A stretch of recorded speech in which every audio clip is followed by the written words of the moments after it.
Great job, everyone. So let's keep the ball rolling. So here, we're going to start again talking about color in the Transverberations of St. Teresa. What is the role of color in moments of sublimity?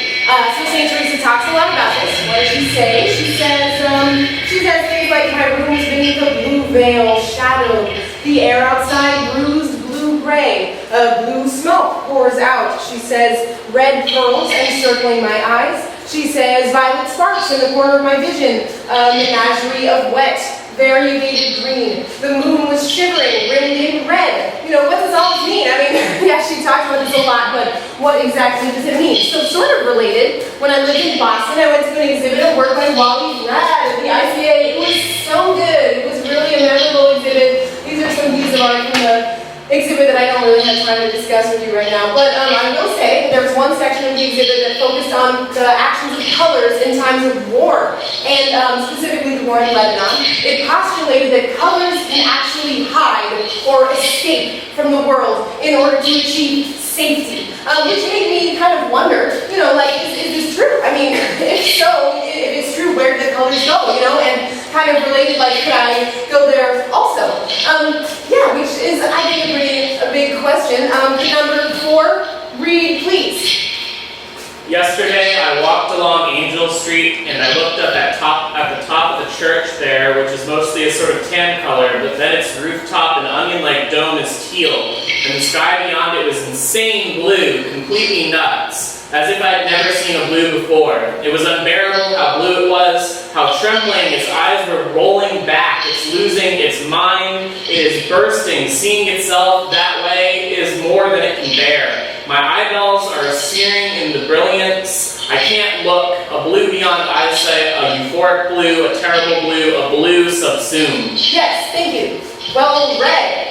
So here we can see that the color blue is not only contributing aesthetically to a sense of the uncanny, but that the color itself, we can actually perceive the color blue itself as experiencing a psychotic break and dipping into the hallucinatory unreal. Which leads us again to ask the important question, if the color blue can lose its mind, well then where does its mind go? You know, and where does itself go? And can I go there too? Which leads us, you know, to an important question we're kind of wondering about, you know, mere days after writing the above passage about the blue of the sky. St. Teresa writes the following. She says, I am scared to say this, my God, please. I can't look at the sky anymore. Such blue, how it feels on my skin. The desire is too great. I am overcome. What desire is she talking about, you may ask? Is she talking about the desire for the color itself? Or is she perhaps talking about the desire to follow the color, to fall into it, to become bodiless within it? Is she talking about the desire to go where the color goes when it goes there? You know, like in Spring Awakening, it's like the best song where they're like, where I go, when I go there. It's like, yeah, that's the highlight of the show for me, and I wonder if it's like a similar sentiment if they're talking about where the color goes when it goes there. Is it like the desire imbued in the black paintings of Mark Rothko? It's kind of hard to see this, maybe it's just like a large, dark rectangle. He made many of these black paintings all within the year leading up to his suicide, perhaps, you know, representing a desire for a color he could no longer deny. Or is it perhaps like in the work of John Keith? Here we have Man in Violet Suit number 3. For me, I see this painting, it's a body twisted, confined, you know, it kind of evokes like suffering, and at the same time the colors are so bright. It's almost as if it is bursting into some sort of ecstasy of color, perhaps a sort of a divine ascension of color. Or is it perhaps like in the desire in the works of Yves Klein, a personal favorite? I obviously took some selfies here when I saw some of his work in a museum. He had a lifelong obsession with pure blue here, which finally, you know, he made this work a leap into the void where he manifested this lifelong wish to become one with his beloved sky blue color. Or perhaps it is also like in Freshwater, a novel by Arquette and Maisie, in which the protagonist Ada writes of the irresistible desire to cut, to make that pale, secret flesh sing that bright mother color, in which red red blood actually subsumes one back within the Holy Mother, within the oblivion of the Holy Mother. For me, Maggie Nelson can help understand the allure of such colors. She writes about blue, for example. She writes, "The blue of the sky depends on the darkness of empty space behind it. Blue is something of an ecstatic accident produced by void and fire." So we have the fire of the sun and the void of the empty space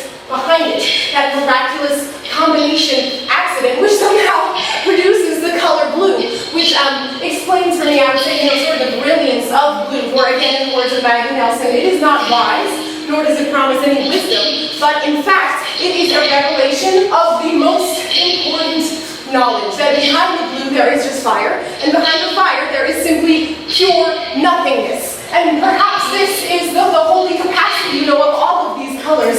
Maybe that each of them are so desired and desirable because each of them are a gesture of the divine, which forces us to gaze upon the depths of the void. Is this what St. Teresa means when she says, "A euphoric blue, a terrible blue, a blue subsumed," and then goes on to say, "The desire is too great"? Does she mean to say, I see the void and I desire it? Well, why? Why upon the revelation of the void does one feel such a sensation of desire? Which leads us to the next very important section, which is smoke. Smoke in the Transverberation of St. Teresa. What is it about smoke? She talks a lot about it. She says, "My God, I remember how you exhaled smoke out your mouth and those milky eyes, how I wanted to. I drew the veil across my face, I watched you over and over again. I lit incense, breathed out my nose like a dragon, I disappeared into the swirling haze." What is the function of smoke in this divine interaction? Well, let's look at it this way. For me, smoke signals fire. Something burning or something no longer burning. So if the presence of fire is implied, then what is the meaning of fire? Well, fire is hot, aka its atoms are moving very rapidly. It is also bounded because there's a place where it starts and ends. And finally, it is volatile. It is very dangerous if it spreads and difficult to contain. In all of these ways, fire is a site of massive potential energy, not unlike desire. Smoke, on the other hand, is a dissipation.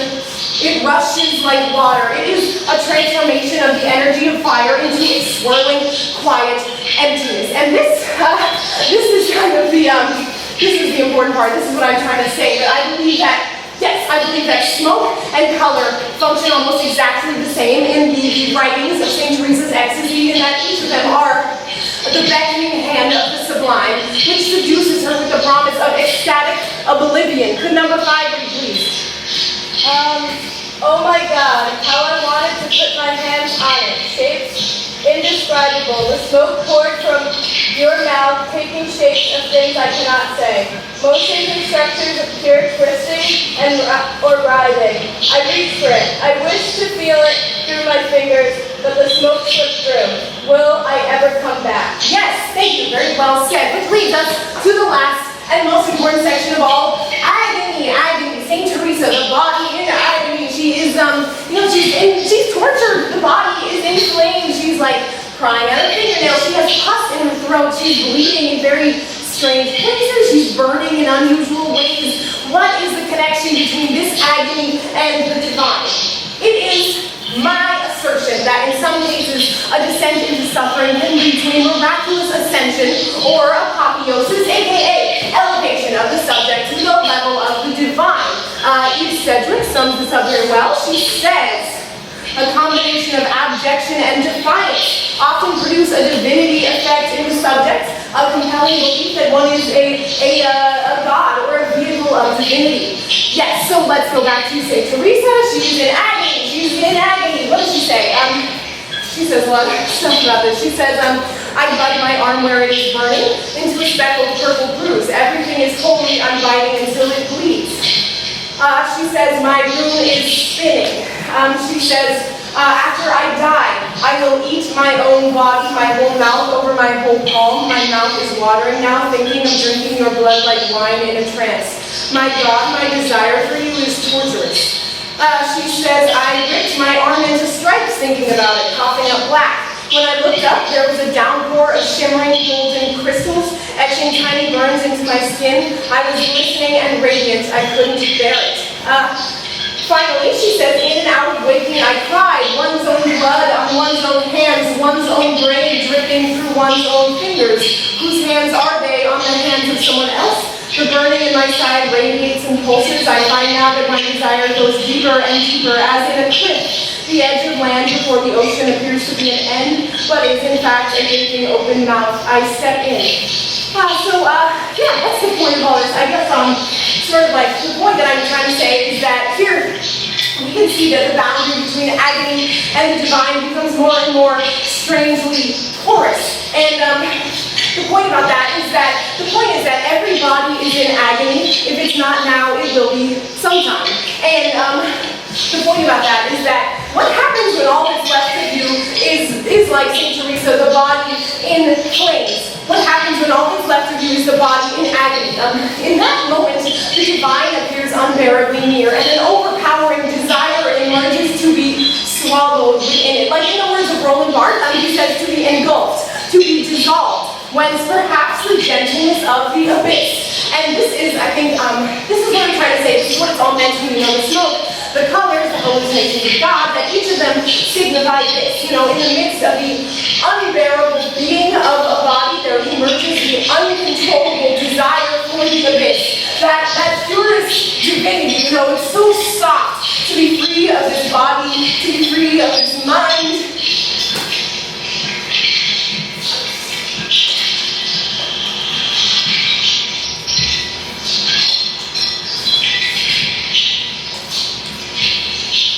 Also, though, I don't need to glorify pain, because obviously pain is not good. It's like sometimes there's just like, sometimes there's no other side of it, I guess. There's no relief, and there's just the pain, and that's very important. But I think that what I'm trying to say is that, what if there can also be something sacred involved, in suffering and solitude and sorrow and agony, and what if at times they can also be a site of radical divine capacity, when you go crazy with that feeling, like St. Teresa, alone in her room and alone in her body, her desire for the gentle abyss became so uncontainable that she actually generated the divine before her, alive and wet before her.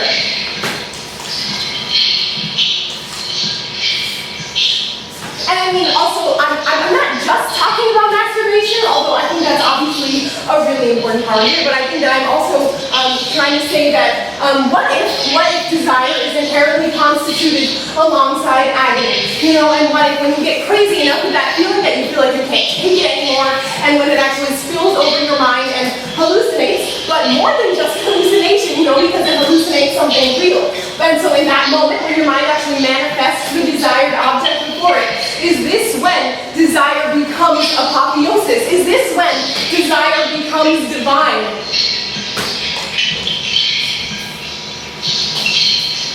I guess I'm asking because I feel like it just kind of like, it happens all the time. Every day, on the bus or at my desk or in the rain or at my job or like when I'm walking along the sidewalk listening to music or I'm in the audience with play or I'm in the hospital on drugs or I'm in my bed and it starts to like bleed from trying to rip it out because of all the pain. But every time it happens to such pleasure that I can actually start to feel those soft fingers on my neck, that I actually start to become unable. It feels possible.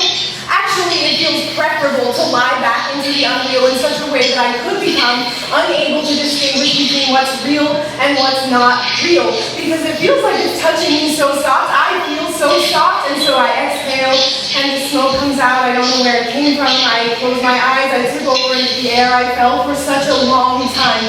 Is this holy?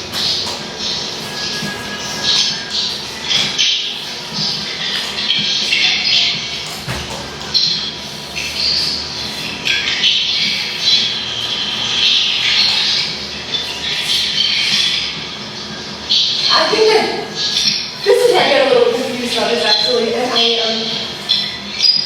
guess that I don't know if this is a dumb comparison, but I'm kind of thinking about Like maybe the first time you were ever touched by someone, you know, that you really desired, or maybe like the first time in several years, or like the first time in your whole life, you know. Maybe the first time it ever actually felt good to you in some way.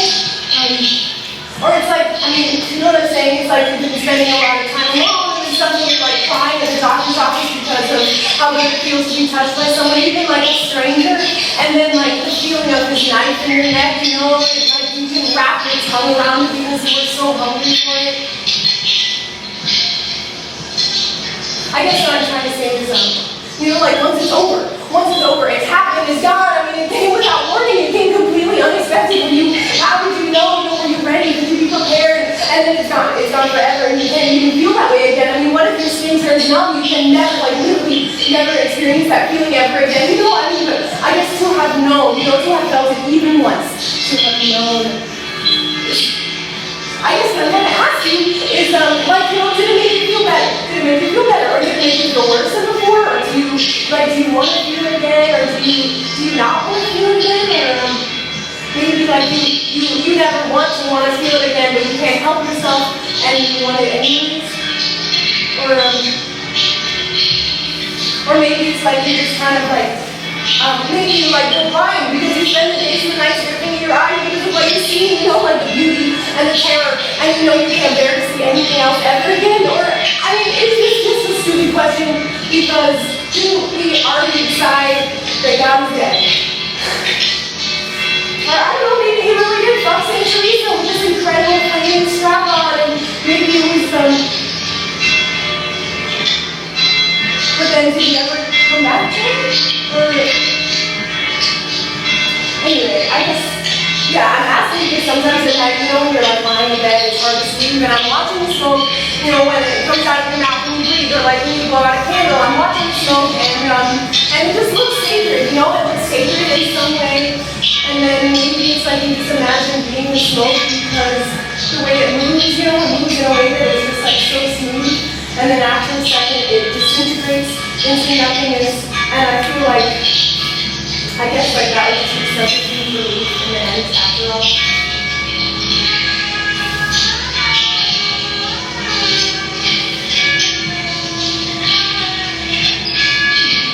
Well, that's the end. That's the end of the presentation, so.